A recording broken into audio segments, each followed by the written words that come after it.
Ce soir, retrouver notre position en sachant que nous sommes des enfants à Abraham par la foi en Christ. Parce que nous savons que la promesse a été faite à Abraham et à sa postérité après lui. Et nous savons qu'au travers de Christ, la postérité royale, que le monde entier est béni. Jésus-Christ est venu mourir pour toutes les nations du monde.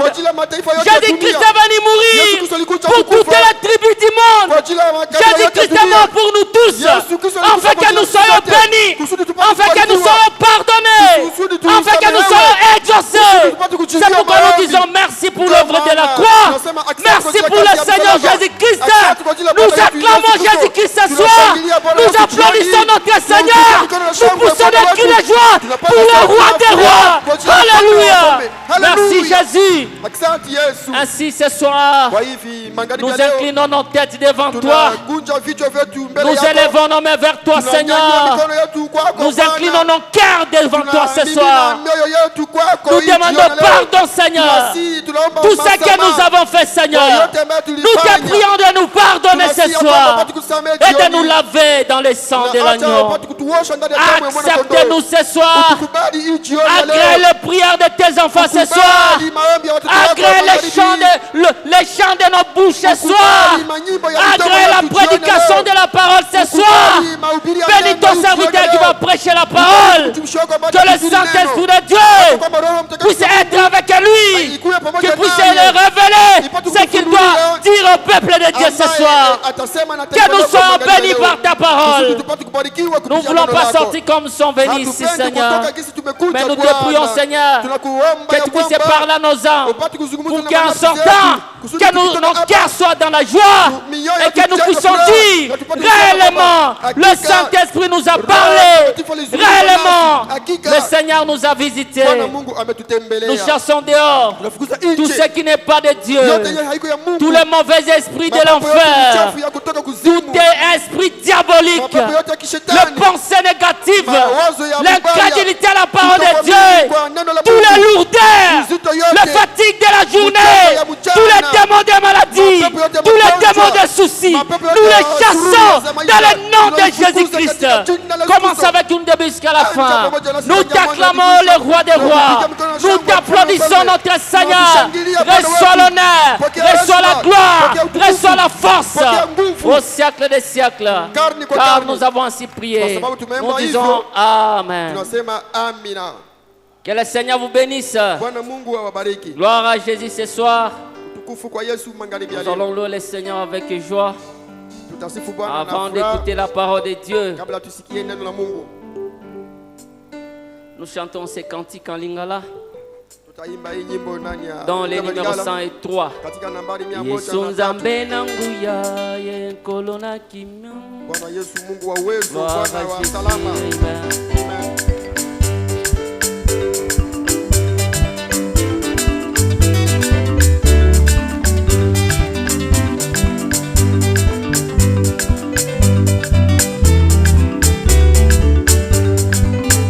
Oh Yesu nzambe na nguya ye kolona kimya.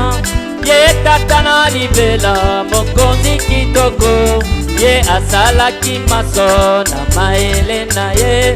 Litondi na bonzambe ezali kati na ye nyonso. Na Yesu nyonso na ye. Litondi na bonzambe.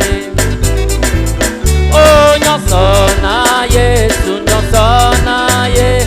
Yesu azali nzambe na nguya nyonso. Eye Emmanuel pe nzambe longo na biso. Ye molimo azali pe bisika nyonso. Kanga nzambe monene ye pate na nzambe. Ye nkolo na lisiko akuma maseko nyonso. Na Yesu nyonso na ye. Litondi na bonzambe nyonso na ye. Nyonso na Yesu nyonso na ye. Yesu azali nzambe na nguya nyonso. Eye bandeli pe suka lifa pe omega.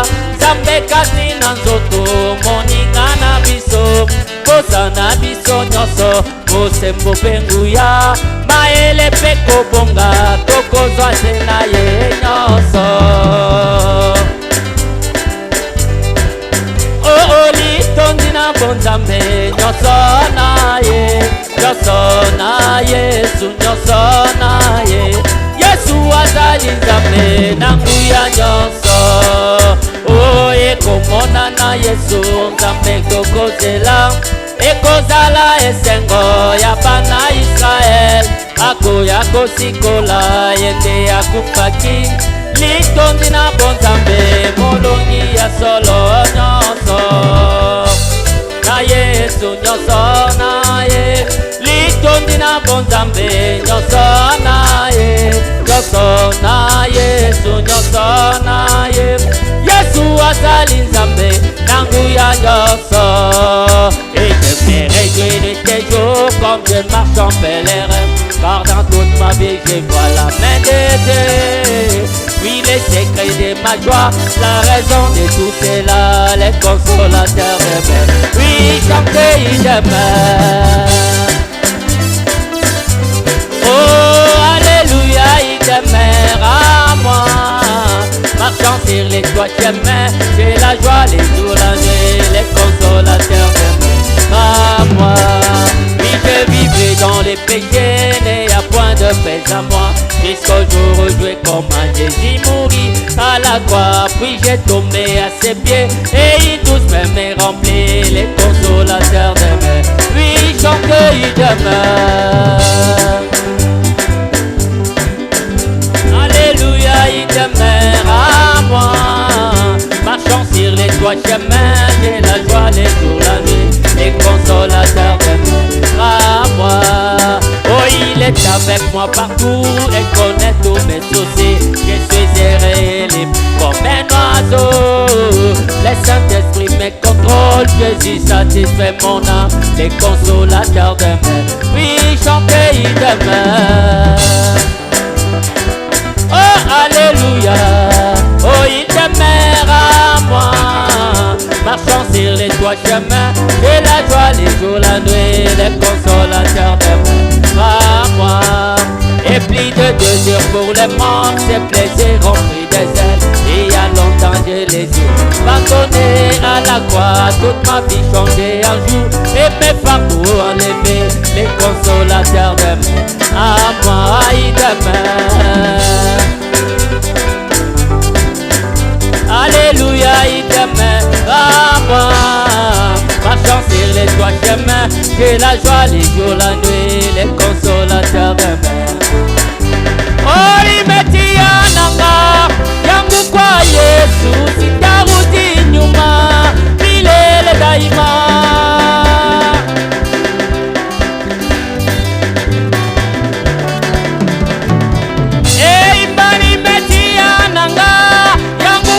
Yesu sitarudi nyuma milele daima.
Gloire à Dieu. J'ai la foi que je vais vivre éternellement. Que Dieu vous bénisse de Sion. Nous acclamons le Seigneur pour sa grâce.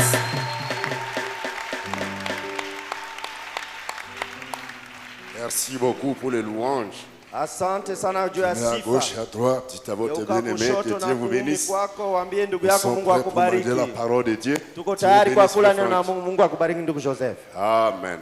Amen. Merci pour cette merveilleuse atmosphère. Asante kwa majira maalum. Avant d'écouter la parole de Dieu, Mbele ya kusikiliza neno la Mungu. aujourd'hui on veut vous libérer vite. Et on a quelques minutes. Leo tunapenda Tellement l'onction était grande. Jinsi upako ulikuwa kubwa sana. Aujourd'hui on veut respecter votre temps. Leo tunapenda kuheshimu wakati wenu. Est-ce que nous étions bénis hier? Je, kweli tulibarikiwa jana? Est-ce que vous aimez le frère Roli? Je, mnampenda ndugu Roli? Acclamons pour les dons de Dieu. Ushangilie juu ya zawadi ya Mungu. Amen. Merci. Asante. Deux petites annonces avant que nous puissions l'appeler. Tuna tangazo kidogo mbele tumuite. Des objets ramassés. Mambo iliyookotwa, vitu vilivyookotwa.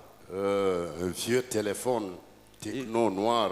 Iko simu ya zamani Techno ya mweusi. Problème de batterie. Na iko na shida ya batterie. Ça ne s'allume pas. Si c'est pour toi, passe au bureau de diacre. Na haiwake kama ni yako kuja ufite ku ofisi ya shemasi. Une petite lunette vie claire. Uko nako lunette ya kidogo ya vie claire. Bordure jaune. Inye iko na mikono ya jaune. Il faut pas se retirer. Kama na yako vile pita kule uende uchukue. Une montre d'âme. Kuko vile saa ya mkononi ya wanawake kidogo sana. Ça ne marche pas.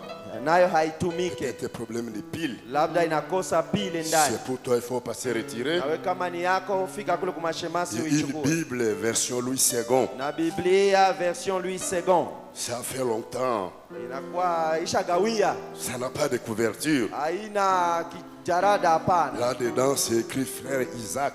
Ule ndani imeandikiwa ndugu Isaac. Butembo.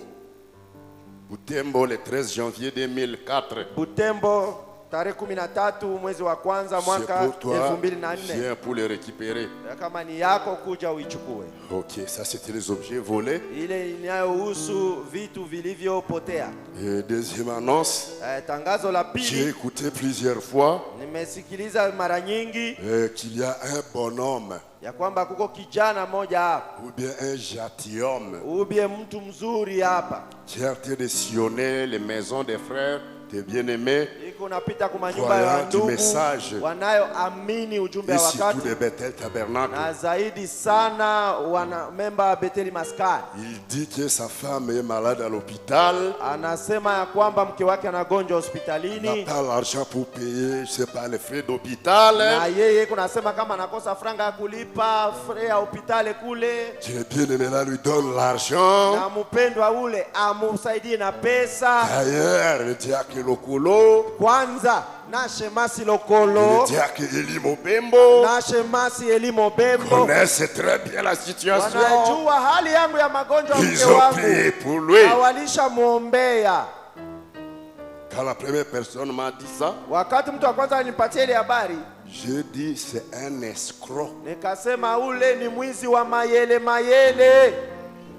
Un jour il était venu ici. Siku moja alifika hapa. J'étais avec frère Eli. Tulikuwa na ndugu Eli. Tard après le culte de dimanche. Kinyuma kisha ibada ya dimanche. Beaucoup de choses. Akakuja akatufasiria mambo mrefu mrefu. Et on l'a regardé avec les yeux du Saint-Esprit. Tukamwangalia tu na macho ya Roho Mtakatifu. Tukasema il y a quelque chose qui ne va pas. We, kuko kitu nyaiendeki. Il n'a rien fait. Il a disparu. Il est déjà allé chez une sœur, chez un autre frère, chez une autre maman, chez plusieurs personnes.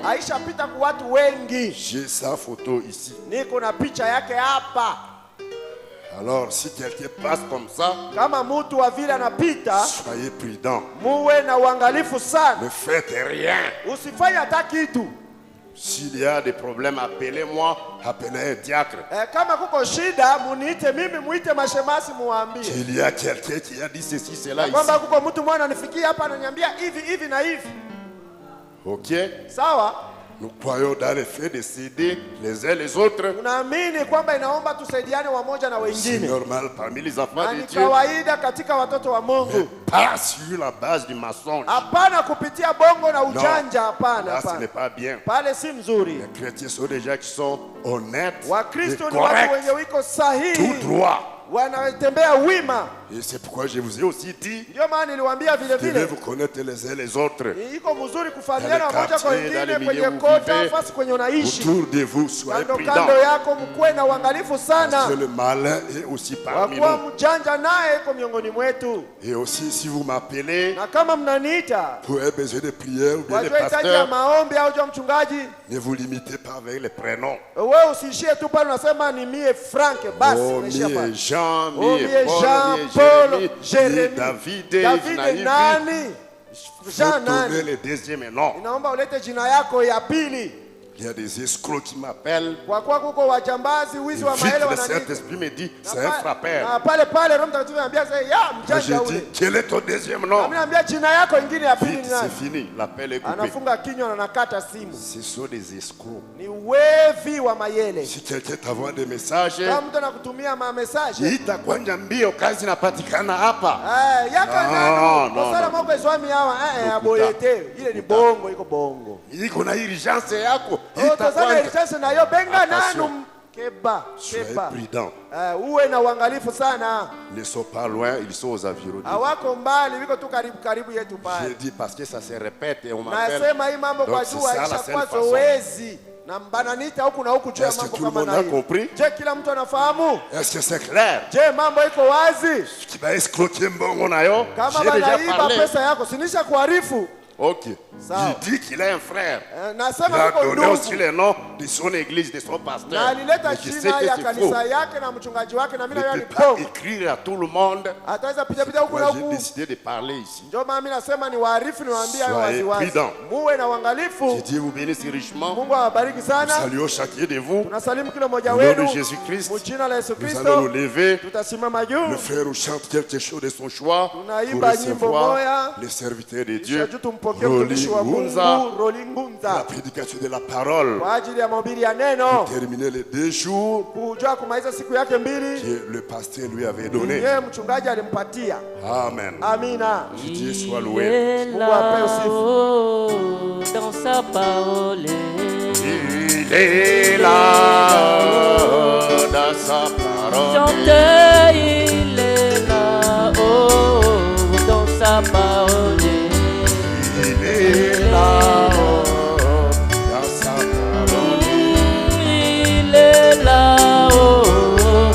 Sa parole,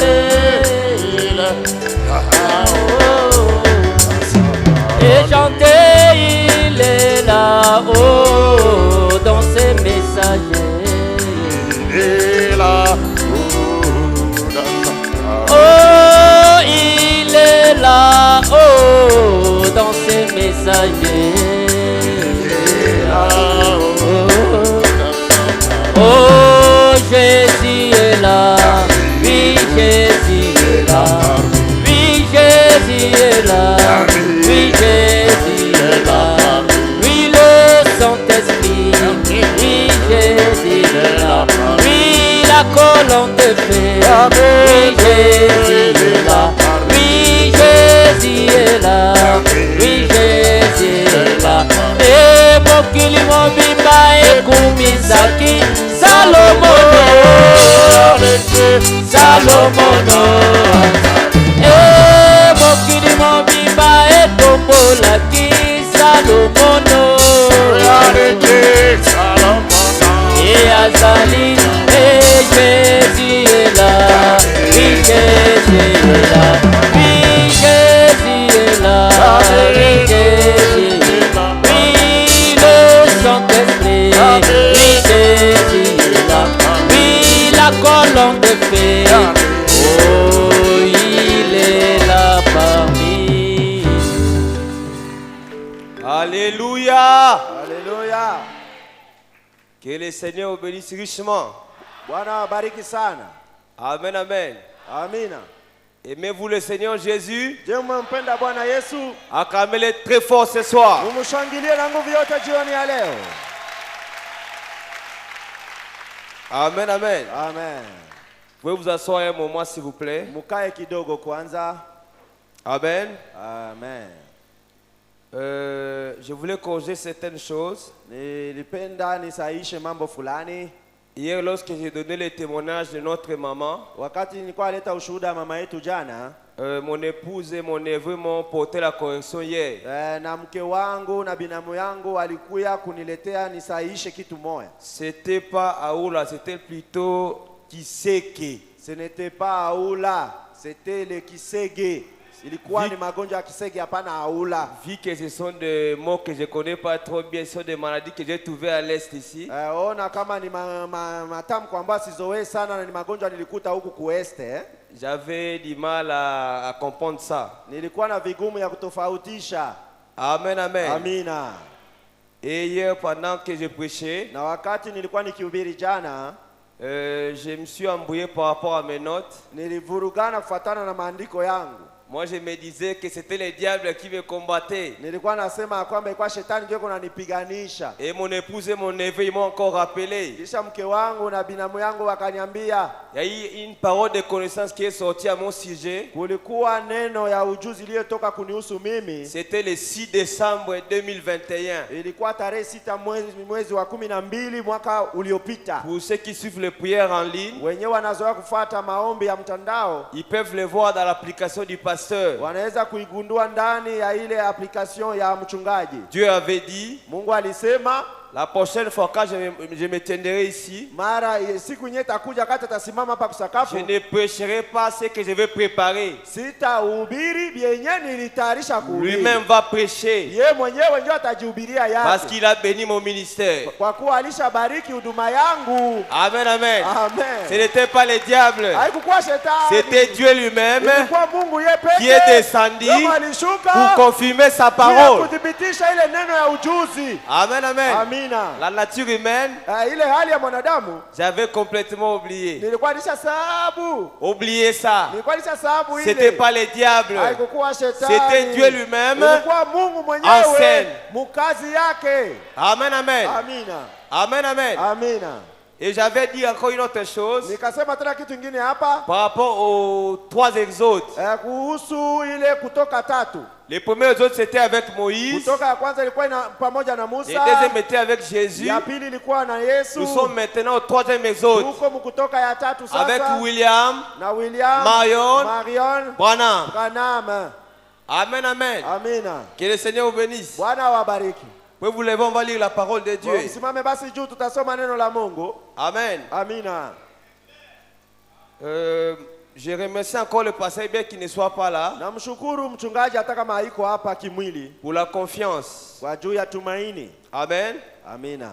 Romains chapitre 12. Wa Roma sura ya 12. À partir du premier verset jusqu'au deuxième verset. Mstari wa kwanza hadi wa pili. Je vous exhorte donc, frères, par les compassions de Dieu, à offrir vos corps comme un sacrifice vivant, saint, agréable à Dieu, ce qui sera de votre part un culte raisonnable. Ne vous conformez pas au siècle présent, mais soyez transformés par le renouvellement de l'intelligence, afin que vous discerniez quelle est la volonté de Dieu, ce qui est bon, agréable et parfait. Kwa sababu hii ndugu, ninawasihi ninyi kwa rehema za Mungu mtoe miili yenu iwe dhabihu iliyo hai, takatifu, ya kupendeza Mungu, ndiyo utumishi wenu ulio na maana. Na msifadhanishwe kwa namna ya dunia hii, lakini mgeuzwe kwa kufanya upya nia zenu, mupate kujua sana mapenzi ya Mungu, yaliyo mema, ya kupendeza na ukamilifu. Amina. Amen, amen. Amina. Nous allons prier le Seigneur. Tutamwomba Bwana. Fais donc un couplet de Kombo na Yesu. Si il est là, il n'est pas là. Kombo na Yesu, eleki nyoso, alléluia. Kombo na Yesu, eleki nyoso, alléluia. Kombo na Yesu, eleki nyoso, kombo nangu ya nyoso. Yemba aleluya, kombo na Yesu, eleki nyoso, aleluya, kombo na Yesu, eleki nyoso.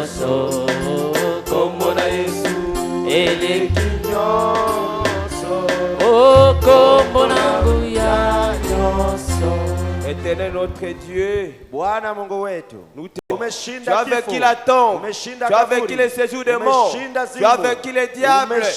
Oh Père, à toi la gloire ce soir, à toi la louange, à toi l'élévation, à toi l'adoration, à toi la royauté, à toi toutes les bonnes choses de Père.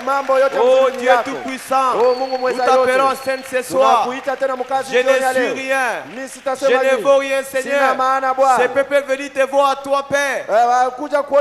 Descends Père bien-aimé. Mets-moi à côté Seigneur. Je sois un ciment entre tes mains. Parle à ton peuple Seigneur.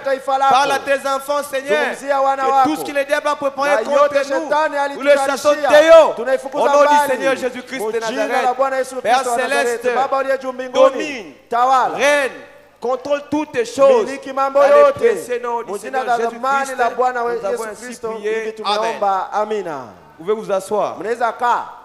Amen, amen. Amina. Est-ce qu'il y a la joie ce soir? Je kuna furaha jioni ya leo. Il y a la joie ce soir. Je kuna furaha jioni à ya leo. travers le Seigneur Jésus-Christ. Tumshangilie Bwana Yesu Kristo.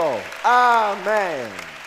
Amen, amen. Amina. Ce soir, jioni ya leo, nous allons parler d'un sujet. Tutazungumza juu ya jambo. La puissance de Dieu pour la transformation. Uwezo wa Mungu juu ya kubadilisha.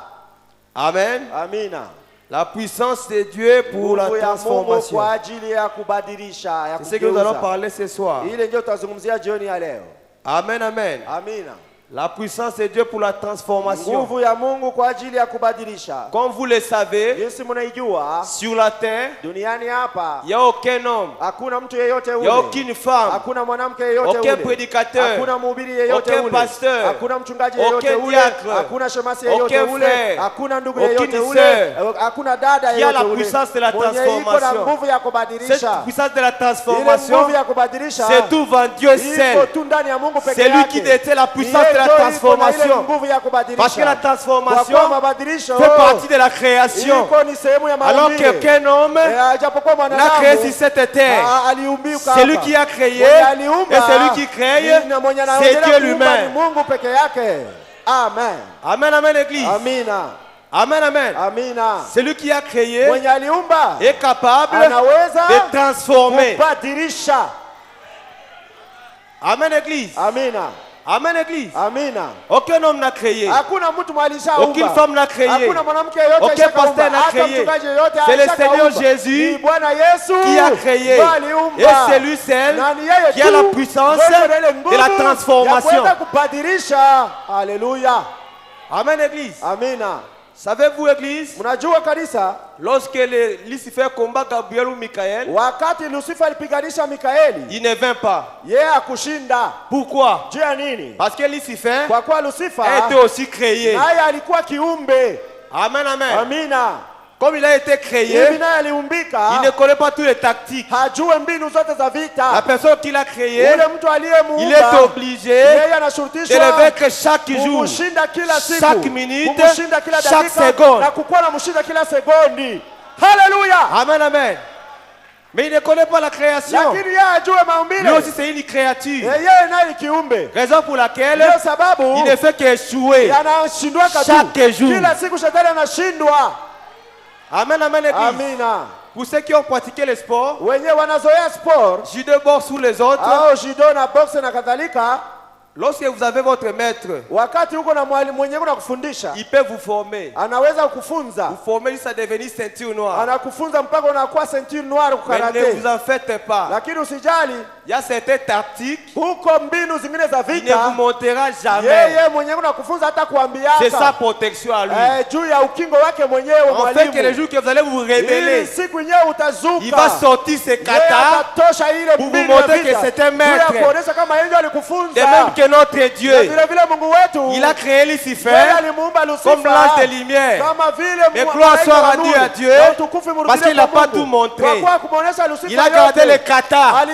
Lucifer ne connaît rien. Glory be to Amen, Jesus. amen, Église. Amina. Lucifer ne connaît rien. Glory be to Amen, Jesus. amen, l'église. Amina. Lucifer ne connaît rien. Lucifer hajua hata kitu. Il a été créé. Yeye ni kiumbe vile vile. Celui qui n'est pas, Lakini yeye ni mdhaifu tu. Hajui. il peut vous intimider. Anaweza tu kukushitula. Mais il est faible. Lakini yeye ni mdhaifu tu. Il peut vous intimider. Anaweza tu kukushitula. Mais il est faible. Lakini yeye ni mdhaifu tu. Amen, amen. Amina. C'est question de reconnaître Ni wewe ndio utambue qui vous êtes. wewe ni nani. C'est question de vous placer Ni wewe kujishimika à votre position. nafasi yako. Et Lucifer Na Lucifer devient faible. anakuwa mdhaifu pale. Le diable Shetani devient faible. anakuwa mdhaifu kabisa. Amen, amen. Amina. Raison pour laquelle nous Ndio prêchons. sababu tunahubiri. Pour vous montrer votre position. Juu ya kukuonesha msimamo Afin que wako. vous puissiez vous tenir Ili là. uweze kuwa nasimama Pour que pale. le diable Ili devienne shetani faible devant vous. ageuke mdhaifu mbele yako. Amen, amen, église. Amina. Amen. Amina. Lucifer a été créé. Lucifer aliumbika njo kuumbika. Amen, amen. Amina. Raison pour laquelle Ndio maana tout combat vita qui yote essaye de livrer yenye yeye anapima kupigana avec Dieu, anapigana na il Mungu. échoue toujours. Yeye anafeli kila wakati. Amen, amen. Le diable Shetani n'a pas la puissance de la transformation. hana nguvu ya kugeuza. Il a plutôt la puissance de déformation. Yeye ndio na nguvu ya kuharibisha. Amen, amen. Amina. Le diable Shetani peut déformer anaweza haribisha ce que Dieu a mambo créé. yenye Mungu Mais il ne peut aliumba. pas les Lakini transformer. hawezi kuigeuza. Amen, amen. Amina. Parce que lui-même c'est une Kwa kuwa créature. yeye peke ni Il kiumbe. peut juste déformer cela, Na yeye anaweza kuharibu njoo ile mais kitu. jamais le transformer. Lakini hawezi weza kugeuza ile kitu. Amen, amen, l'église. Amina. Est-ce que vous êtes là? Je, mnafuata? Que le Seigneur vous bénisse. Bwana awabariki. Le Lucifer Ule Lucifer peut déformer. anaweza haribu njoo. Amen, amen. Amina. Le frère Bonhomme dit, Ndugu Branham anasema il peut prendre une jeune fille, anaweza chukua binti le faire kijana habiller dans des jupes courtes. anamvalisha majipe ya mfupi. Il peut prendre une jeune fille, Anaweza chukua mvulana l'habiller binti une robe longue, anampavalisha mais ya mrefu transparente. lakini iko sana ushungi. elle peut prendre une jeune fille Anaweza chukua binti l'amener à la kijana suie anambeba à muuchafu cause d'argent, juu ya pesa, à cause du travail, juu ya kazi, à cause de ses biens et ses mondes. juu ya mambo ya dunia hii. Amen, amen. Amina. C'est ça son travail. Ndio kazi ya shetani ile. Amen, amen. Amina. Déformer Kuharibu tu ce que Dieu a créé. yeye Mungu aliumba. Déformer Kuvuruga ce que Dieu a placé. yeye Mungu alitia Comme dans le pale. jardin d'Éden. Kama vile bustani la Edeni. Amen, amen. Amina. Dieu avait créé, Mungu aliumba, tout était bon. yote ilikuwa zuri. Lucifer est venu Lucifer naye akakuya avec la parole na même neno que Dieu a donné à ile Ève. Mungu alimpatia Il a Hawa. bouleversé un Na peu akageuza tu ile et il a neno. pris Ève. Na yeye akamunasa Hawa. Amen, amen. Amina. C'est ça son travail. Ndio kazi ya shetani ile. La Bible dit, Biblia inasema quelqu'un avait planté le blé. huko mtu aliyepanda ngano La nuit, usiku, une autre personne est venue planter mwingine l'ivraie. anakuja kia kupanda magugu. Amen, amen. Amina. Dans les mêmes champs. Kwa ile ile tu shamba. Amen, église. Amina. Dans les mêmes champs, Kwa ile ile tu shamba on plante le blé wanatia ngano et l'autre personne na ule vient mtu mwingine naye anakuja nyuma planter l'ivraie. anakia kupanda magugu. Amen, amen. Amina. Les disciples Wafuasi voulaient enlever l'ivraie. walipenda watoshe ile Mais le magugu. Seigneur a dit, Na Bwana akasema laissez-les croître muache ensemble. ikomae pamoja na Au moment de la ngano. moisson, Wakati ya mavuno vous prenez le blé, utachukua vous amenez ngano, dans la maison. unaibeba kwenye Vous ghala. prenez l'ivraie, Na utachukua vous magugu, les mettrez unaifunga et vous les pamoja, brûlerez. na unaitia kumoto. Amen, Haleluya. amen, amen, église. Amina. Amen, amen. Amina. Laissez-les croître ensemble. Muyache ikomae tu Le pamoja. père d'enlever aussi les blés parce qu'ils sont tous petits. C'est comme Mukutosha semences. unaikia kungola yote pamoja. Laissez-les croître ensemble. Muyache ikomae pamoja tu. Laissez-les évoluer. Muyache iendelee. Laissez-les avancer. Muyache waendelee Au moment de mbele. la maturité, Wakati ya ukomavu. chacun prenant sa Kila position. mtu atakuwa na msimamo À wake ce na sura moment-là, wake. Pale njoo. vous saurez, utajua, ça c'est le blé, hii ni ngano, ça c'est l'ivraie. na hii ni magugu. Amen, amen, l'église. Alléluia. Nous sommes à cet temps-là Tuko maintenant mwa ile wakati où chaque sasa. sémence Kwenye kila mbegu rentre à la position inarudia musura originelle yake ya que Dieu mwanzo. avait créée. Jinsi Mungu aliumbaka. Amen, amen, l'église. Amina. Nous sommes arrivés à la fin du temps. Tunafika wakati mwisho wa Chaque nyakati. sémence Kila mbegu doit se manifester inaomba comme ijizirishe Dieu l'a créé. na ina sura yenye Nous Mungu devons quitter aliumba. ce monde. Labda ulitoka dunia Nous devons hii. quitter ce monde. Inaomba tutoke dunia hii. Chaque sémence Kila mbegu doit se manifester inaomba pour que ijizirishe nous puissions provoquer la résurrection tuweze et que kuchokoza nous puissions ufufuko partir. na tuondoke kwenda. Amen, Haleluya. amen, l'église. Amina. Amen, amen, l'église. Amina. Amen, amen, l'église. Amina. Chaque sémence Kila mbegu doit reproduire, se reproduire inaomba ijizae selon son espèce. kufuatana na mtindo wake. Amen, amen. Amina. Même si la plante rampante, Hata ile Vous avez empêché de grandir. Unaizibia isikomale. Dans la voix du 7e ange, vous sautez. Parce que c'est le temps que vous devez montrer votre identité. Même si le diable vous a retenu, dans les 6 âges passés, dans le 7e âge, vous devez sortir. Parce que c'est l'âge du départ. Nous devons rentrer à la maison où nous sommes venus. Amen, amen, l'église. Nous ne sommes pas les êtres terrestres. Nous sommes les êtres célestes. Amen, amen. Nous sommes venus sur la terre pour accomplir la volonté parfaite du Seigneur. Amen, amen. Même le péché qu'Adam avait commis, c'était le plan de Dieu. Amen, amen. Parce que Dieu en lui, il avait tous les attributs possibles. Amen, amen. Il devait manifester ses attributs. Raison pour laquelle il a permis qu'Adam puisse pécher pour que ses attributs entrent en action. Le péché n'est pas pour toi. Tu n'es pas péché, mon frère. Tu n'es pas péché, ma soeur. C'est Lucifer qui est péché. Amen, amen, l'église. Lisons le frère Branham. Dans la même prédication, au paragraphe 21. Amen, l'église. Écoutez le frère Branham.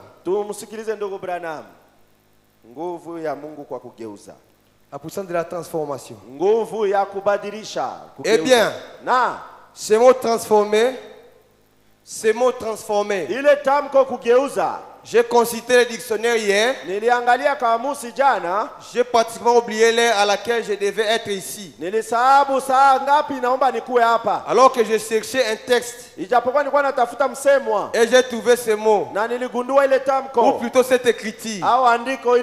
Et le dictionnaire dit que c'est quelque chose qui a changé. Ça doit changer. C'est transformé. Rendu différent de ce que c'était. Ça a été.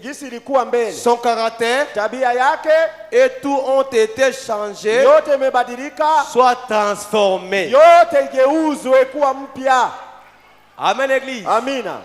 Transformer veut dire changer. Nous avons dit au début ici que le diable ne peut pas transformer. C'est Dieu seul qui peut transformer. Amen, l'église. C'est Dieu seul qui a le pouvoir de transformer. Le diable peut déformer, mais jamais transformer. Alléluia. Amen, amen. Donc si vous êtes une petite sémence, en écoutant la parole de Dieu, ça peut vous transformer en une grande sémence. Amen, amen. Si vous avez été bâti par le diable, en écoutant cette parole, ça peut vous transformer, vous ramener à votre position originelle. C'est question de quoi? Amen, l'église. C'est question de quoi? Dieu ne peut rien faire à moins que vous puissiez croire. Si vous ne croyez pas, la parole de Dieu sera faible dans votre vie. Amen, l'église. La Bible dit que celui qui s'approche de Dieu doit croire que Dieu existe. Amen, l'église. La seule manière que cette parole devienne chère en vous, vous devez la croire, l'accepter, la recevoir dans votre cœur. C'est alors cette parole pourra se reproduire selon son espèce, selon sa nature. Amen, amen, l'église. La même prédication. Paragraphe 145. Écoutez les frères Branham. 145.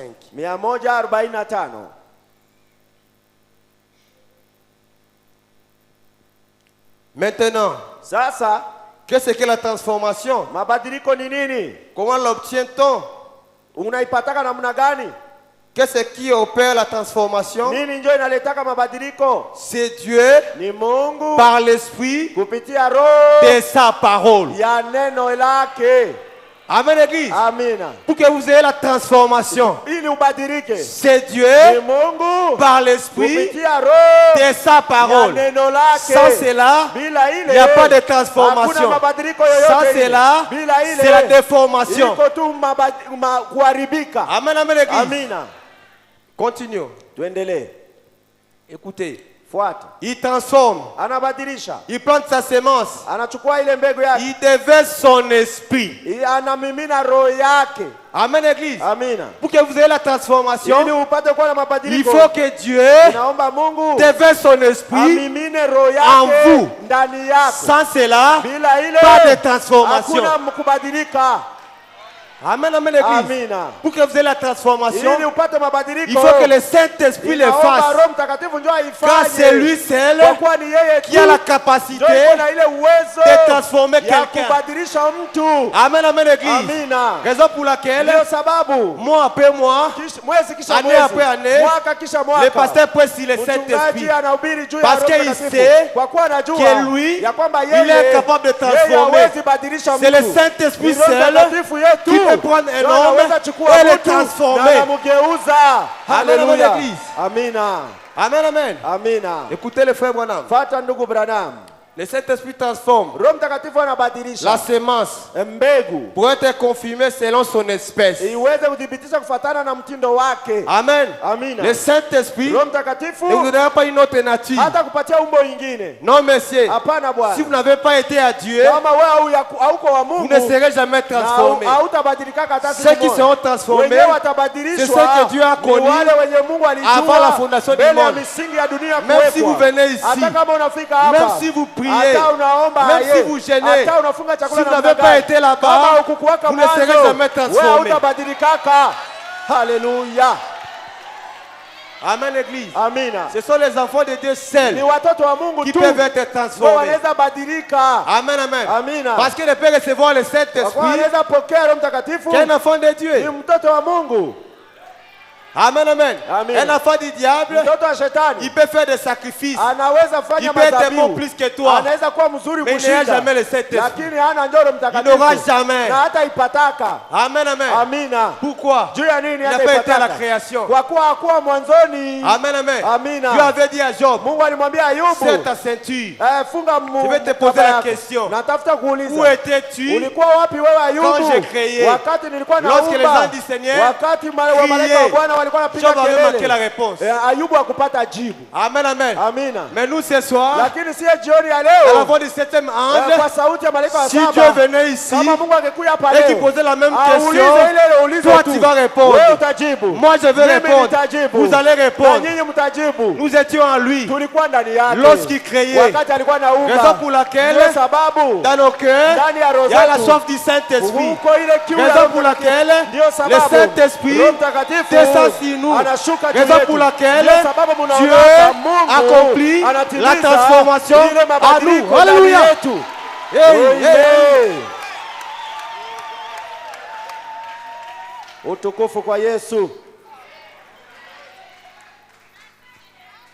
Évoluons. Tuendelee. 7e saut. Muri wa 7 330. 33. 7e saut 330. Muri wa 7 Le royaume de Dieu vient. Ufalme wa Mungu unakuja. La transformation se poursuit Mabadiliko inaendelea kuonekana de plus en plus. zaidi na zaidi, Du négatif kutoka mubaya au positif. uzuri. Amen, amen, église. Amina. La transformation se poursuit. Mabadiliko inaendelea na kazi Du yake. négatif Inatoka kubaya au positif. inakubeba kuzuri. Amen, l'église. Amina. Si vous avez la sémence de Dieu, Kama uko na mbegu ya Mungu, même si le diable vous a couru par terre, hata shetani aisha kupiga la msumari transformation chini. continue Mabadiliko iko ndio du yanaendelea. négatif Inatoka kubaya au positif. kutoka kuzuri. Vous n'êtes pas obligé d'être sous la prise du diable. Wewe ushurutishwe kwa Vous chini n'êtes pas kutoka obligé de shetani. vivre comme le monde. Ushurutishwe kuishi Parce sawa que la dunia. transformation est en train de Kwa se kuwa mabadiliko poursuivre. iko yanafanyika ndani Du yako. négatif Inatoka kubaya au positif. inakubeba kuzuri. Amen. Amen, amen, l'église. Écoutez le frère Branham. Mfuate ndugu Branham. de la justification toka kuhesabiwa haki à la sanctification utakaso au baptême du mpaka Saint-Esprit. kubatizwa Roho Mtakatifu. C'est ça la transformation. Ile ndio mabadiliko. Vous commencez à la justification, Unaanza kuhesabiwa vous haki, passez à la sanctification, unapita kutakaso, vous recevez le Saint-Esprit. unapokea Roho Mtakatifu. C'est alors que vous recevez Pale ndio unapata la vraie ile transformation. mabadiliko ya kweli kabisa. Amen, amen, l'église. Amina. Amen, l'église. Amina. Ensuite, Kisha ici, hapa voyez, unaona nous nous rapprochons simplement toujours plus de Dieu. tunakuwa tunamsogelea sana Mungu. Amen, l'église. Amina. Nous ne reculons pas. Sisi hatuko tunarudi Nous nyuma. avançons. Tuko naenda njoo mbele. Chaque minute, Kila dakika. chaque seconde que vous Kila venez ici, sekondi ambayo unafika hapa. mettez dans vos cœurs la Tia pensée ndani ya mawazo que yako vous ya kwamba avancez. wewe unaenda njoo mbele. Nous avançons, bien-aimés. Tuko naenda njoo Nous mbele ne reculons wapendwa. pas. Sisi haturudi Nous ne sommes nyuma. pas ce que nous étions Hatuko hier. yenyewe tulikuwa Nous ne sommes jana. pas encore ce que nous devons être. Hatujui yenyewe Mais tutakuwa. quelque chose s'est Lakini passé. kitu moja ishafanyika. Quelque chose se passe Kuna kitu moja kinafanyika. chaque jour, Kila siku, chaque minute, kila dakika, chaque seconde kila sekondi, dans nos vies. ndani ya maisha yetu. Haleluya. Amen, amen, l'église. Amina. Nous ne sommes pas ce que nous étions hier. Hatuko yenyewe tulikuwa jana. Nous sommes en train d'avancer Tuko ndio nasonga mbele. chaque jour ici. Kila siku hapa. Amen, amen. Amina. Si tu ne crois pas, Kama uamini, c'est toi qui recules. ni wewe ndio unarudia. Mais moi, je crois de tout mon Mimi cœur. ninaamini moyo yangu. Nous avançons Na sisi tuko naenda tu chaque mbele. jour, Kila siku. de gloire en gloire, Utukufu juu ya de utukufu. puissance en puissance, Nguvu juu ya nguvu. de l'onction en l'onction, Upako juu ya upako. du Saint-Esprit Kutoka Roho dans nos Mtakatifu, âmes, ndani ya dans nos nafsi zetu, cœurs. ndani ya roho yetu. Amen, amen. Amina. Même si vous ne voyez rien, Hata kama wewe uone même si kitu, vous ne sentez rien, hata usikie quelque kitu, chose se passe kuko à kitu l'intérieur. yenyewe inafanyika ndani kule. Le frère Bonhomme dit, Ndugu Branham nous anasema, n'avons pas à voir. hatuna Nous avons à croire tuone. seulement. Tuko tu ya Ne kuamini. cherchez pas à voir. Usitafute Ne cherchez uone. pas à sentir. Usitafute usikie. Croyez seulement. Amini njoo. Quelque chose Tuko kitu. est en train de se Iko passer nafanyika. chaque jour Kila siku. dans votre vie Ndani ya église. maisha yako kanisa. Praise be the name of the Lord. Amen, amen, l'église. Amina. Quelque chose est en train de se Kuko passer. kitu nyeko nafanyika. Ne regardez pas vos faiblesses. Usiangalie kwa madhaifu yako. Jésus était mort à la Yesu croix. alikufa msalabani. Pour cela. Juu ya ile Ne madhaifu regardez pas yako. vos manquements. Usiangalie kwa Il a makosa payé le yako. prix pour cela. Alishalipa bei La ya ile question c'est de kukosa. croire. Ah. La question c'est de croire. Kitu ni ya Et muhimu ni prendre la kuamini. côte que nous vous jetons lorsque nous prêchons. Na kukamata ile Et neno de tunahubiri. monter. Na wewe upande C'est la pamoja côte de nayo. sauvetage. Ah, iko Montez kamba ya église. kukuokoa. Croyez ce que Dieu dit de vous. Waamini ya Mungu anasema Vous le ni huko. deviendrez. Na wewe utakuwa hayo tu. Amen, église. Amina. Si Dieu vous dit que vous êtes son fils, Kama Mungu anakuambia kwa mwanae. lorsque vous croyez, wakati wewe unaamini kama vous kwa le mwana wake, deviendrez. utageuka kuwa C'est la mwana loi wa de la Mungu. reproduction, Ile bien-aimé. ndio kanuni ya kujizaa. Amen, amen, église. Amina. Un lion Simba. ne met pas bas un chien. Yeye azalake mbwa. Un lion Simba. met pas un lionceau Anazaa tu qui watoto devient ya un simba. lion. Na ndio anageuka Au kuwa fur et à simba. mesure. Wakati miaka Dieu inapita, Mungu ne peut pas naye mettre au monde hawezi zala un diable azae ou un shetani Lucifer. au Lucifer. Dieu Mungu met yeye au monde anazaa un tu Dieu, Mungu. un petit Dieu qui va Iko grandir. Mungu wa kidogo Il va atakomana, grandir. Il komana, va grandir. komana, Jusqu'à komana, devenir mpaka anageuka Dieu kuwa lui-même. Mungu Alléluia. mwenyewe. Oh my God. Alléluia. Amen. Merci Jésus. Oh, merci Seigneur. Amen, amen. Amen. Église, Kanisa, nous ne reculons pas. hatuko narudi nyuma. Nous avançons, Église. Tuko ndo naenda mbele. Nous ne reculons pas. Haturudi nyuma La seule kanisa. manière Jambo moja tu de recevoir ya kupokea ce que vous avez besoin, yenye uko c'est nayo de croire uhitaji wewe uamini que vous l'avez déjà. ya kwamba ushaipata. si vous ne croyez pas, Kama on uamini peut appeler même le frère Bonham revenir ici. banaweza hata ndugu Branham yeye Vous mwenyewe n'aurez afika rien. hapa na hutapata kitu. Amen, Église. Amina. Nous n'avons pas à voir. Tuombe Nous n'avons pas à tuone. sentir. Hatunaombe Nous tusikie avons à kitu. croire Si jambo letu dans ni nos kuamini cœurs. ndani ya Parce roho que Dieu a yetu. dit au début Kwa kuwa ni que Mungu chaque mwanzo. sémence Kila mbegu se reproduise ijizae selon son espèce. kufuatana na mtindo Si wake. tu es de Dieu, Kama uko wa tu vas Mungu, produire Dieu. wewe utazaa Mungu Même tu. si tu ne veux pas, Hata upendi. Dieu te poussera Mungu à le atakusukuma produire. na mkono Si tu es du uzae. diable, Kama uko wa même si tu shetani, fais quoi, hata ufanye tu ne nini, sauras jamais wewe reproduire hutaweza Dieu kuzaa Mungu na dans ta shetani vie. ndani ya maisha yako. Haleluya. Amen, amen, Église. Amina. Amen, Église. Amina. Le frère Bonham dit, Ndugu Branham il anasema, parle de ses enfants. anazungumza juu ya Il watoto dit, wake. celui-ci, Anasema huyu il est sorti de mes gènes. ametokea kuchembe Il yangu. dit, il n'y a pas moyen Hakuna que namna l'autre fils-là soit le mien. ule mwingine akwe wa kwanza. Parce qu'il n'est pas sorti chez Bonham. Kwa kuwa kutoka kwa De même Branham. que nous. Na vile vile Si sisi. vous êtes sorti de Dieu, Kama ulitoka kwa Mungu, votre chemin, njia yako c'est devenir ni Dieu. wewe kugeuka Mungu. Marchand. Ukitembea Dieu Mungu parlant. akiongea, Dieu Mungu vivant akiishi sur sur la terre, Dieu manifesta l'attribut de son Père, le grand Dieu. Amen, amen, l'église. Amen, l'église. Est-ce que vous le croyez? Acclamez le Seigneur Jésus-Christ. Amen. Amen. Amen, l'église. Amina. 168. 168. 168. Il veut vous transformer par le renouvellement de l'esprit. C'est le désir de Dieu. C'est son vouloir de vous transformer par le renouvellement de l'esprit. Ce n'est pas votre problème. Ce n'est pas mon problème. Ce n'est pas le problème du pasteur. C'est le problème de Dieu lui-même qui veut vous transformer par le renouvellement de l'esprit. Amen, église. Ce n'est pas votre effort. Ce n'est pas les efforts du pasteur. C'est Dieu lui-même qui a prononcé la parole que chaque sémence se reproduise. Il est censé, il est lié d'accomplir cette parole. Raison pour laquelle il veut vous transformer par le renouvellement de l'esprit. C'est son vouloir à lui. Ce n'est pas ton problème. Ce n'est pas mon problème. C'est lui Dieu. Amen, amen, l'église. Écoutez. Pas pour l'église, pour la dénomination. Mais pour sa parole dont vous faites partie. Amen, amen. C'est par sa parole que vous faites partie. Vous êtes la partie de la parole. Vous serez transformés. Vous serez changés du négatif au positif. D'un pécheur, un fils de Dieu. D'un menteur, un homme saint. D'un pauvre, un riche. Amen, amen. C'est lui qui travaille. Ce n'est pas moi. Ce n'est pas le pasteur. C'est Dieu lui-même. Parce que vous êtes une partie de lui. Vous êtes sa sémence. Vous êtes de sa famille, église. Amen, amen, église. Amen, amen. Amen, amen. Donc vous êtes parti. Ici, c'est désir en vous. Vous êtes parti ici, c'est désir en vous. Amen, amen. Avant que cette transformation se passe, vous devez avoir ce désir en vous. Amen, l'église.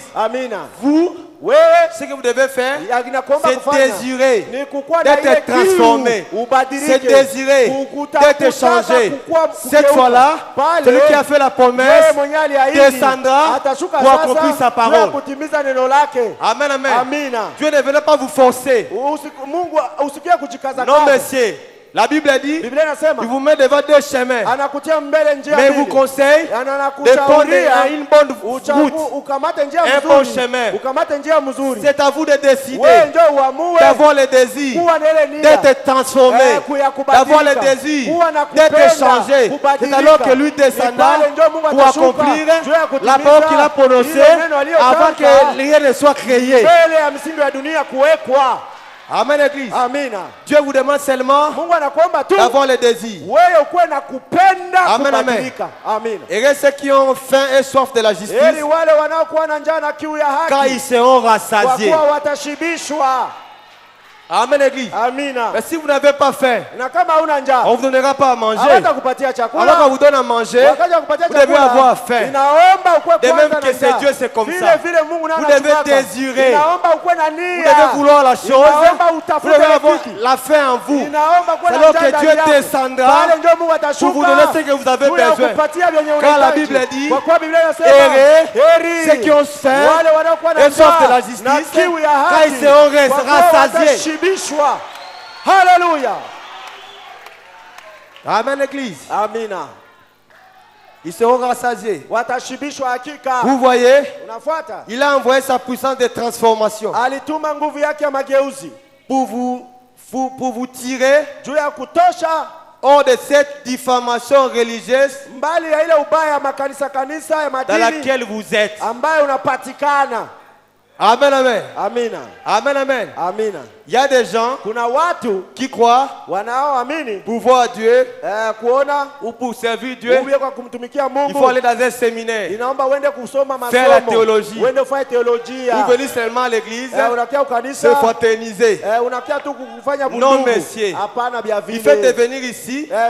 Kufika Ça hapa. ne vous rassure pas que vous irez au ciel. Haikuhakikisha kama utaenda mbinguni tu ulifika hapa. Amen, église. Amina. La seule manière Jambo moja tu d'aller là-bas, ya kwenda il kule, faut avoir les soucis inaomba ukuwe na nia de changer, ya kubadilika, les soucis nia d'être transformé. ya kubadilishwa. C'est alors Ni pale njoo Dieu viendra Mungu pour atakuja satisfaire ses besoins. kutoshelesha ile C'est alors nia Dieu yako. viendra Pale njoo Mungu pour atakuja satisfaire ses juu soucis. ya kutoshelesha ile nia yako. Amen, amen, église. Amina. Amen, église. Amina. La même prédication. Ile mahubiri. La même prédication, paragraphe 40. Kifungu yake 40. Paragraphe 40. Kifungu yake 40. Écoutez le frère Bonham. Fuata ndugu Branham mahubiri nguvu ya kugeuza. Paragraphe 40. Kifungu yake 40. Je ne sais pas s'il me reste combien de minutes. Sijui kama inanibakia dakika ngapi. 5. Commençons au 39. Tuanzie 39. Maintenant, Sasa rappelez-vous, kumbuka pour se reproduire, juu jizai. quand il met la semence en terre, Wakati wanatia mbegu ndani ya udongo, la semence ne peut germer, mbegu itaota, ne peut germer que par la puissance de vie itaota tu kupitia nguvu ya uzima qui est en elle. yenye iko ndani ya ile mbegu yenye banapanda. Amen, église. Amina. Si vous n'avez pas la vie en vous, Kama huna uzima ndani yako, vous ferez des sacrifices. utafanya mazabihu, Rien n'arrivera. hakuna kitu itafika. Mais lorsque vous avez la vie en wakati vous, uko na uzima ndani yako, cette vie-là ile uzima ile appellera cette vie, l'autre vie qui est de l'autre côté, ile uzima yenye pour se manifester à vous. juu ijizirishe Quand le ndani frère yako. Bonham me dit, Kwa kuwa ndugu Branham la anasema, profondeur kilindi appelle la profondeur. inaita kilindi ingine. Amen, amen, Amen. Vous devez avoir la semence de la transformation à vous. Kwanza ile mbegu ya kubadilika ndani Une yako. partie. Sehemu. Ok, ça va croiser l'autre Wakati partie. utakutana ile nusu Ça amènera la ingine, transformation. italeta mabadiliko Ça amènera le halisi. changement. Italeta Ça kubadilika amènera kabisa. Dieu du ciel Italeta Mungu wa d'agir mbinguni dans votre vie. aingie ndani ya Ça maisha amènera yako. Dieu du ciel Itasukuma Mungu wa devenir mbinguni réel, akuwe devenir kinaganaga, vrai akuwe wa dans votre kweli vie, église. ndani ya maisha yako kanisa. Amen. Amen, amen, église. Amina. Amen, amen. Amina. La vie qui est en elle, qui la transforme Yenye inambadilisha, d'une semence inamtoa kumbegu, à une plante. inakuwa mti. Amen, amen. Amina. Amen, amen. Amina. Ou quoi que ça soit, Wawe kwe nini? sa puissance de la transformation. Nguvu yake ya kubadilika. Amen. Amen. 40.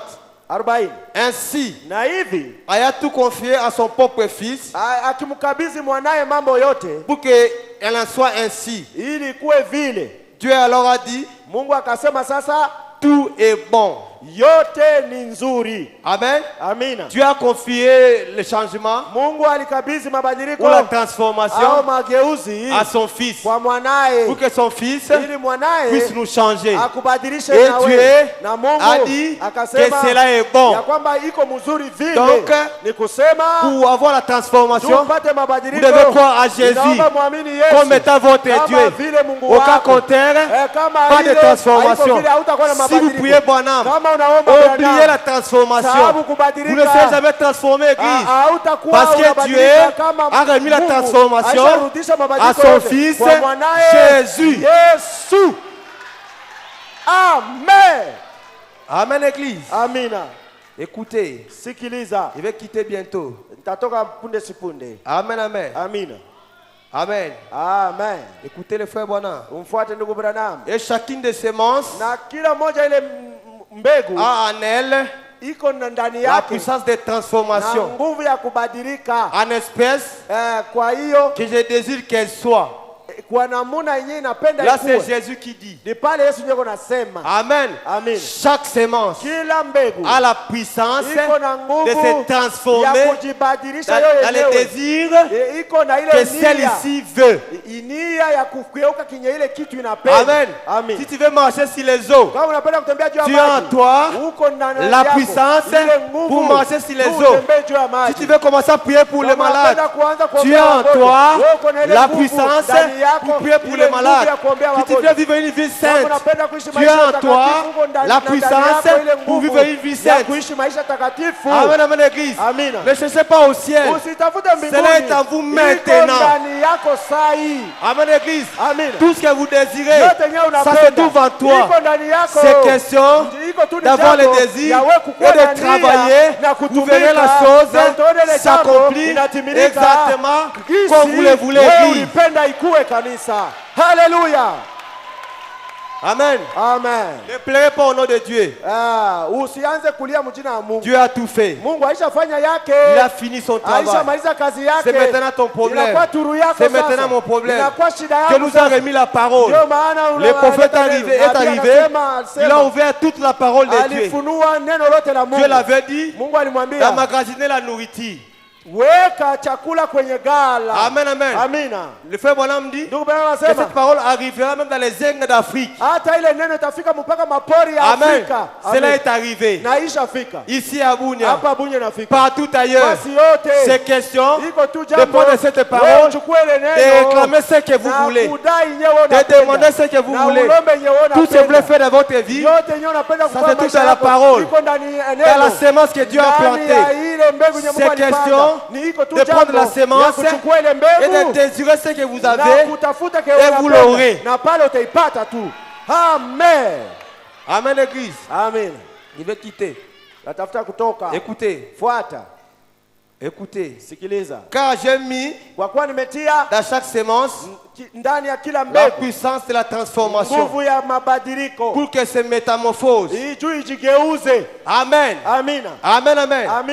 Dieu a mis la puissance de transformation dans chaque semence pour que celle-ci puisse se métamorphoser. Amen. Amen, Église. Amen. C'est en vous. C'est en vous cette histoire que j'ai lue ici. Et la seule manière de la recevoir, c'est de l'accepter. C'est de dire que ça c'est pour moi. Dieu parle de moi. Je le reçois. Et vous deviendrez ce que vous voulez, Église. Amen, amen. Alléluia. Même si le diable est allié devant cette parole, le diable est faible. Amen, Église. Amina. Amen, Église. Amina. Dieu n'a pas donné une armée terrestre à son Église. Non. Il a donné la parole pour que nous puissions vivre par la parole, pour que nous puissions recevoir ce que nous voulons dans la parole. Quand il est écrit, au commencement était la parole, et la parole était avec Dieu, et la parole était Dieu. Cette parole s'est faite chair, elle a habité parmi nous. Amen, amen. Cette parole, c'est le message de l'air que vous écoutez ce soir. C'est cette parole qui s'est faite un jour à l'Église de Galilée, dans les troisième épître. Cela est revenu sous forme des Écritures. Amen. Le Jésus que vous voyez ce soir, il est dans cette parole ici. Amen, Église. Amina. Ne cherchez pas Jésus ailleurs. Il est dans cette parole ici.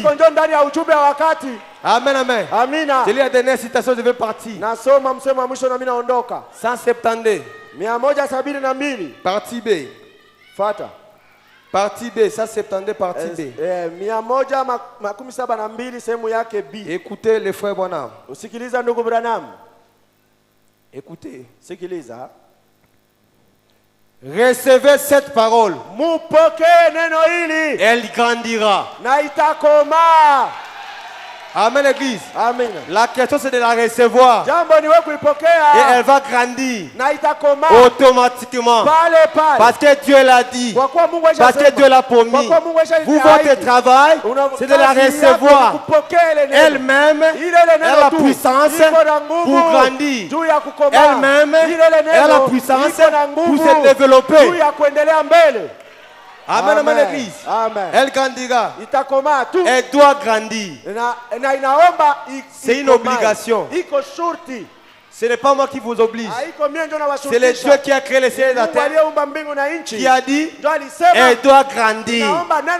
Cette parole, les messages de l'air, en nous, ça doit grandir. Cette parole, en nous, elle doit grandir. C'est une obligation que le Créateur a donnée. Elle doit grandir. Elle doit se multiplier. Elle doit se manifester.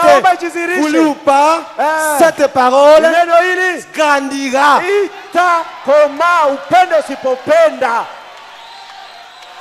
Amen, Église. C'est la puissance de la transformation de Dieu qui l'a fait pousser au début. Amen. À la création, c'est la puissance de la transformation de Dieu qui a poussé la parole. Comme c'était la puissance de Dieu qui a poussé, elle doit grandir. Amen, amen. Il revient en train de retourner pour la ramener encore maintenant. Amen. La parole qui a été prononcée dans les jardins d'Éden, elle revient maintenant. C'est le message de l'air. Il n'y a pas de différence. La même parole qui a créé le ciel et la terre, ce soir, elle revient sous forme du message du temps de la fin. Alléluia. Amen, Église. Amen. Retournez. Inarudia. Amen. Amen. Il retourne encore. Inarudia tena. Exactement Vile. là où elle a été. Jinsi ilikuwa mwanzo. Elle était où? Ilikuwa wapi? Le frère Bonhomme dit, autrefois, la parole de Dieu résidait dans une vase de terre. Maintenant, la parole de Dieu réside dans les cœurs. Maintenant, la parole de Dieu réside en toi. Maintenant, la parole de Dieu réside en moi. Amen, amen, l'église. Que Dieu vous bénisse. Amen.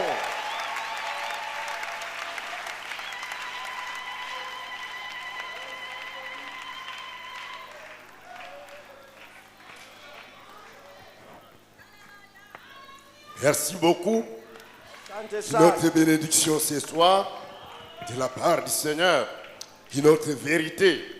Nous allons acclamer cela. La puissance de Dieu pour transformer. Si vous avez des difficultés à comprendre, Dieu va vous aider à comprendre. Pour ceux qui sont déjà entrés dans le bureau du pasteur, regardez derrière sa tête, sur le mur là-bas. Vous allez voir la première photo de Bethel Tabernacle. Dieu a continué à transformer jusqu'à ce que vous êtes là. Et ce n'est pas tout. Il continuera encore à transformer. Si tu reviens ici après une année, il y aura un changement. Après 2 ans, un changement. Chaque jour, chaque semaine, chaque mois, chaque année, il y a une transformation. Dieu vous transforme du péché à la sainteté. Dieu vous transforme de la pauvreté à la richesse. Dieu vous transforme de l'humiliation à l'élévation. Ne regrettez rien. Ton tour va arriver. Frère Branham est sorti d'une famille de gens qui ne prient pas. Des gens qui ne prient pas. Leur maison ont distillé l'alcool. Sa famille, une famille pauvre. Lisez la biographie, vous allez comprendre. Il a reçu Jésus-Christ en lui comme son sauveur. Dieu a transformé sa vie. Il a transformé sa vie. Et quand il est décédé en 65, ce n'était pas un pécheur, c'était un saint. Ce n'était pas un pauvre, c'était un riche. Ce n'était pas une personne méprisable. C'était le prophète majeur de cet âge que les gens ont respecté. Dieu transforme ta vie. Il transforme ma vie. Dieu nous transforme. Acceptez la parole de Dieu. Croyez les promesses de Dieu pour vous. Désirez pour vous-même ce que Dieu a dit pour vous. Amen. Nous allons nous lever pour prier le Seigneur. Être comme Jésus, être comme Jésus, tout au long du voyage de ma vie. De la terre à la gloire, j'ai demandé seulement à être comme lui. Château, il va prier. Être comme Jésus, voulant être comme Jésus, tout au long du voyage de ma vie. De ma vie, de la terre à la gloire, j'ai demandé seulement à être comme lui. Vivez comme Jésus, voulant comme Jésus, tout au long du voyage de ma vie, de la terre à la gloire, j'ai demandé seulement à vivre comme prier comme Jésus, voulant comme Jésus, tout au long du voyage de ma vie, de la terre à la gloire, je demande seulement à prier comme oui, chanter comme Jésus, chanter comme Jésus, tout au long du voyage de ma vie, de la terre à la gloire, j'ai demandé seulement à aimer comme lui. Que chacun prie le Seigneur. La semence Christ. La semence parole, la semence vérité, la semence Saint-Esprit, la semence prospérité, perfection, adoption, élévation, victoire. Toutes ces bonnes paroles sont déjà dans toi. Accepte-les pour toi, désire-les pour toi, confesse-les pour toi. Tu deviendras cela. La puissance de Dieu pour transformer. Prions le Seigneur.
Lève-nous pour prier.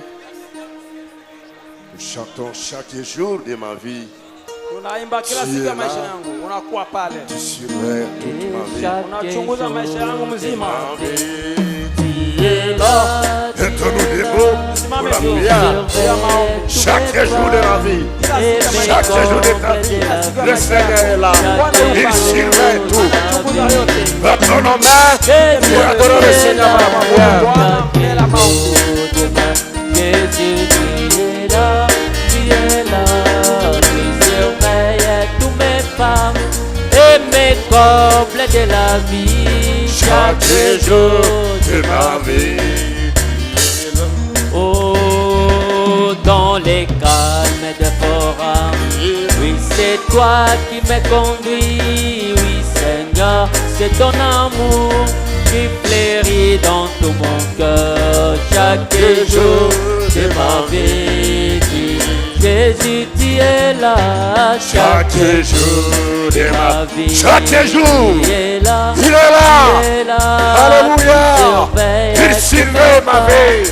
Et Tu connais mes problèmes. de la vie, Tu connais mes soucis. chaque jour de ma vie, Il me transforme chaque jour. Et la lumière t'apparaît. J'attends ces soudains départs. L'amour remplit tout mon cœur. Oh, quelle joie d'être avec toi chaque jour de ma vie. Oui, Jésus, tu es là Chaque jour de ma vie, Jésus, tu Tu es là. oui, tu es là, Tu surveilles tous mes pas et mes combles de la vie. Chaque jour, de ma vie. tu es là. Et gloire à toi, qui est, oh, gloire à toi, qui est mort. Merci, gloire Jésus. à toi, C'est dont mon le sang assurance. a coulé Je ne pour perds mes de rien. péchés. Dieu merci Je pour fais ton confiance à amour. Jésus. Dieu merci, oh, tu es là. Chaque jour, Et ma vie, Seigneur. Tu es là. Oui, tu es là, tu surveilles tous mes pas et mes combles de la vie. Chaque jour de ma vie. Tu es Acclamons le là. Seigneur. Seigneur Jésus-Christ, Dieu Bwana Yesu bien-aimé. Kristo Mungu mpendwa, Merci pour la parole. asante juu ya neno, Merci pour la asante juu ya prédication mahubiri à notre frère Rolingunza. kupitia ndugu wetu La Rolinguza. puissance de Dieu Uwezo wa Mungu pour la kwa transformation. kubadilisha, Cela nous encourage. ile natuletea Cela nous bidii, fortifie. inatuimarisha.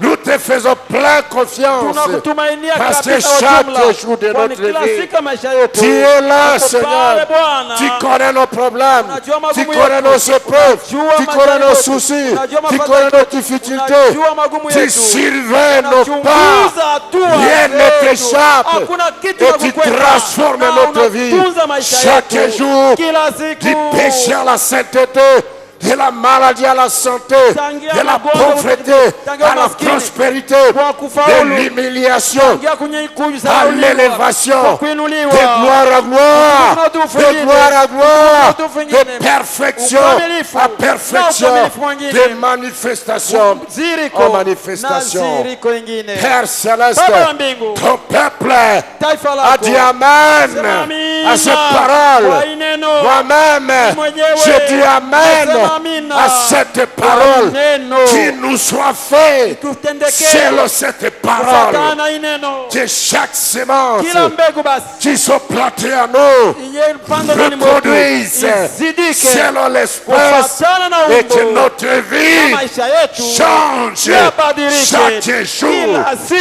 chaque jour, kila chaque siku, jour. kila siku. Au nom de Kwa Jésus jina la Christ. Yesu Kristo, Fortifie mon frère, imarisha ndugu yangu, fortifie ma imarisha soeur, dada yangu, fortifie ton imarisha peuple. taifa lako. Tous les démons de Mapepo crédulité, tumchafa kuto nous les kuamini. chassons au nom de Tunayafukuza Jésus-Christ. jina la Yesu Tous les Kristo. démons de blocage, Mapepo yatakufungwa nous les fungwa. chassons au nom Tunayafukuza de kwa jina la Jésus-Christ. Yesu Kristo. Toutes les malédictions, Malana nous les zote chassons au tunayafukuza nom de kwa jina la Jésus-Christ. Yesu Kristo. Toutes les plantes rampantes, tu viens de déformer les semences Je les coupe avec l'épée de la parole de Dieu. Au nom de Jésus-Christ. S'il y a une corde, s'il y a une corde, si quelqu'un te plante et rapporte, tu viens s'enrouler autour de nous, s'attacher autour de nous, les mauvaises cordes du péché, des mauvais conseils, des mauvaises fréquentations, des mauvaises influences. Tu veux déformer nos vies, tu veux déformer notre vie, tu veux déformer nos familles, tu veux déformer nos travaux, tu veux déformer nos expériences. Seigneur, j'ai coupé cela avec l'épée de la parole. J'ai coupé cela au nom de Jésus-Christ. Que les mauvaises cordes soient coupées, et que ton peuple, tes enfants soient détachés, libérés, et tu continues à croître dans les bénédictions de Dieu, dans l'amour divin, dans la joie, dans la paix, dans la prière, dans la consécration, dans le travail, dans la prospérité, dans l'adoption, dans la perfection et dans l'élévation. Exauce chaque désir, je suis le Dieu de tes enfants. Tu vois la concrétisation de cela. Et ton serviteur Olingusa, fais remplir les Saint-Esprit. Utilise encore puissamment son ministère pour le perfectionnement du corps de Christ. Merci pour ces 2 jours. Tu nous as bénis par le frère Oli. Bénis-le également. Bénis son épouse. Bénis son neveu. Bénis sa maison. Au nom de Jésus-Christ. Et notre frère Iradi et nos frères Daniel, tu interprètes le service. Bénis les croyants de Bethel Tabernacle. Bénis tes serviteurs. Bénis notre pasteur, le frère Jacques Ben Bilombe, pour la conduite divine, afin que nous puissions recevoir ces prédications. Bénis les dîmes, bénis les offrandes qui seront maintenant collectées afin que nous puissions partir. Au nom de Jésus-Christ, notre Seigneur Sauveur, j'ai ainsi prié et j'ai dit Amen. Et Amen. Assoyez-vous. Le Seigneur vous bénisse richement. Au nom de Jésus-Christ. Amen. Nous acclamons cette parole. Nous avons 5 minutes exactement. Ne partez pas un à un comme des gens moins sérieux. Attendez. Je vais lire ça, nous allons prier. Au cours de prière, nous allons partir. Nous avons encore quelques minutes. Remerciements pour Zembabini. Merci le Dieu de Branham, le Seigneur Jésus-Christ, qui l'a béni à travers une personne. Dieu le bénit de toutes les bénédictions rédemptrices. Paradoxalement, alléluia, au nom de Jésus-Christ.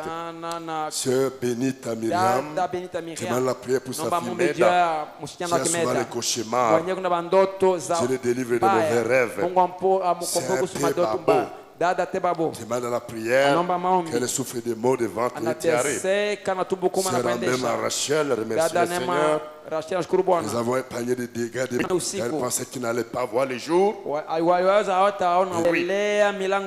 Elle pensait qu'il n'allait pas voir les jours. Elle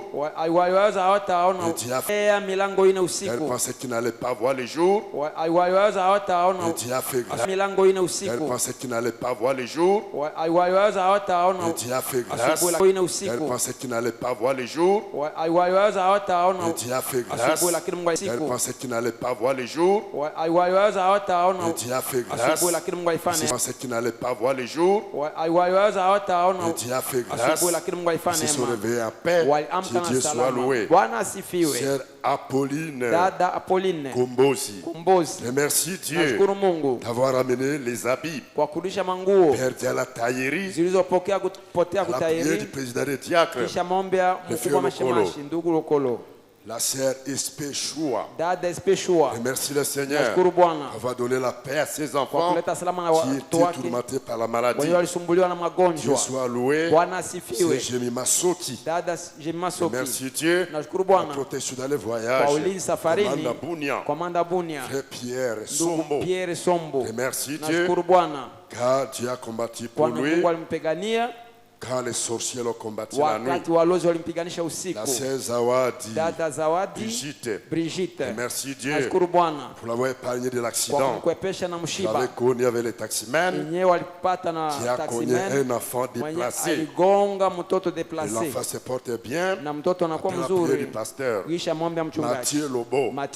Merci Dieu pour la guérison de ses deux enfants, pour la guérison de sa voisine. C'est José Losambe. Merci Dieu pour l'avoir guéri de la grippe qui l'a menacé 3 mois. Et le dimanche après la prière, le frère Lokolo, elle est complètement guérie. Le frère Josué Mugera. Je remercie Dieu de l'avoir guéri le dimanche des douleurs des épaules. C'est Léa Viumbira. Je remercie Dieu pour ses merveilles envers elle, la protection pour son fils perfection lors d'un accident de voiture aujourd'hui, ainsi que la morsure d'un chien inconnu hier. Et beaucoup d'autres choses. Dieu soit loué à jamais. Le frère Daniel Erabo remercie Dieu pour la prédication d'hier. Ça a rappelé la chose C'était passé au mois d'août 2020. Il était vraiment malade. Il a écouté la voix qui lui dit d'aller voir son grand frère Zalabo. Il était arrivé chez lui. Il a demandé qu'est-ce qui ne va pas. Il a dit je suis malade. Il a prié pour lui. Et il a pris la photo de Jésus d'Hoffman. Il a fait tourner cette photo sur lui. Et à l'instant même, il fut guéri de la maladie. Il dit Dieu soit loué d'avoir révélé ce qui s'était passé dans sa vie par son serviteur. Gloire soit rendue à Dieu. Dieu vous bénisse, frère Erabo. Le frère Moïse Bahati remercie grandement notre Dieu tout-puissant pour sa riche protection pendant l'attaque des bandits à domicile vers 0 du 13 janvier.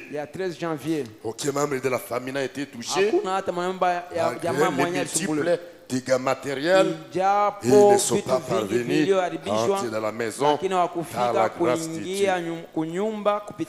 Dieu soit loué parce que ces bandits ont mis longtemps avec des armes devant la porte de la famille de frère Moïse Bahati jusqu'à ce que les policiers sont venus les trouver là-bas.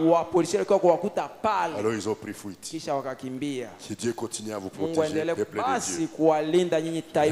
Dieu. Prière, Moïse, Sivisimire, voyage pour Butembo, demain, le pasteur Timothée, le mot de tête, douleur aux articulations, le vertige, Rachel Nganzu, à la douleur au niveau de ses deux genoux, Josué Anewa, une forte douleur du côté droit, du ventre, mais c'est là de temps en temps, quand il s'apprête à venir à l'église, Deo Katsuva, à son enfant Kasereka Katsuva, qui a une forte tuberculose, et a fait la sœur Grâce Zuna, à la foi de son grand frère, qui a une forte fièvre, après sa naissance. Nous levons pour prier, pour partir d'ici. Ayez foi en Dieu, parce qu'il a exaucé vos prières. Je vais prier directement. Nous nous retrouver ici le dimanche pour écouter la parole de Dieu par un autre homme de Dieu. Dieu soit loué. Mungu asifiwe. Usikose kuombea mchungaji wetu. Safarini kwa misionari. Ndugu Ngongo Jacques huko Mahagi. Shemashi wetu Kodali safarini wa misionari ngambo za Mombasa na kuendelea huko. Seigneur Jésus-Christ, Dieu bien-aimé, nous sommes arrivés à la fin de ce service. Merci beaucoup pour la parole qui nous a encouragés et fortifiés. Cette prédication produit également des fruits. Les résultats selon son espèce. Nous avons lu des requêtes de prières. Seigneur, le Saint-Esprit connaît toutes ces choses. Je prie que tu exauces chaque demande, chaque besoin au nom de Jésus-Christ. Je chasse tous les démons de maladies, de tuberculose. Sors de l'enfant dans les arides au nom de Jésus-Christ. Toi, démon de tuberculose, je te maudis, libère l'enfant au nom de Jésus-Christ. Les fièvres, les malarias, les grippes, les douleurs corporelles, les douleurs de ventre, les douleurs aux genoux, toute infirmité, toute faiblesse, sortez, libérez les enfants de Dieu. C'est la colonne de feu. Touchez chaque maison, chaque famille, chaque malade. Tu trouves la guérison au nom de Jésus-Christ. Père Céleste, tous les besoins financiers, matériels, socio-économiques de tes enfants, tu connais. Jéhovah Jireh, que tes enfants ne manquent de rien pour vivre, car tu prends soin et tu es le bon berger. Que ta paix, que ta sécurité soit sur nous au nom de Jésus-Christ. Éloigne de nous les accidents, les incidents malheureux, les tracasseries judiciaires. Que ta paix, que ta protection règne sur ton peuple. Sois avec notre pasteur, voyage missionnaire, avec le frère Jacques, jusqu'à ceux qui vont rentrer parmi nous. Bénis les services. Sois avec notre diacre Bodala, voyage missionnaire également. Bénis mon frère, ma soeur. Bénis tes serviteurs. Bénis Bethel Tabernacle. Que ta grâce, ta miséricorde nous accompagne. Nous t'acclamons et nous croyons. Tu nous as exaucés. Toutes ces demandes que nous avons lues, notre sortie est bénie de toi. Au nom de Jésus-Christ. Amen. Et amen. Shalom. Que la paix du Seigneur soit avec vous. Allez dans la paix du Seigneur jusqu'à ce que nous nous retrouvions le dimanche. Dieu vous bénisse. Tout va bien, tout va bien. Tout va bien au nom de Jésus, tout va bien pour mon âme aujourd'hui. Et voilà pourquoi je chantais, tout va bien, tout va bien, tout va bien au nom de Jésus, tout va bien pour mon âme aujourd'hui. Et voilà pourquoi nous crions, tout va bien, tout va bien, tout va bien au nom de Jésus, tout va bien pour mon âme aujourd'hui. Et voilà pourquoi nous chantons, tout va bien, tout va bien, tout va bien au nom de Jésus, tout va bien pour mon âme aujourd'hui. Et voilà pourquoi nous crions, tout va bien, tout va bien, tout va bien au nom de Jésus, tout va bien pour mon âme aujourd'hui.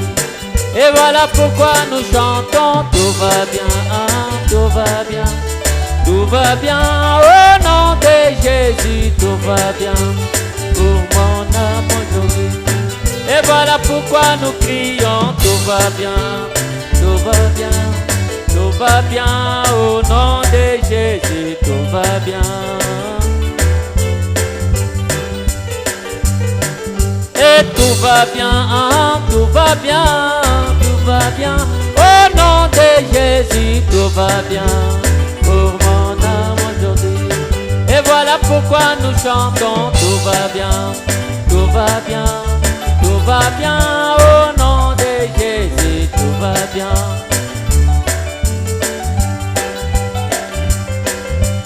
Tout va bien, tout va bien, tout va bien. Au nom de Jésus, tout va bien. Et voilà pourquoi nous chantons, tout va bien, tout va bien, tout va bien. Au nom de Jésus, tout va bien.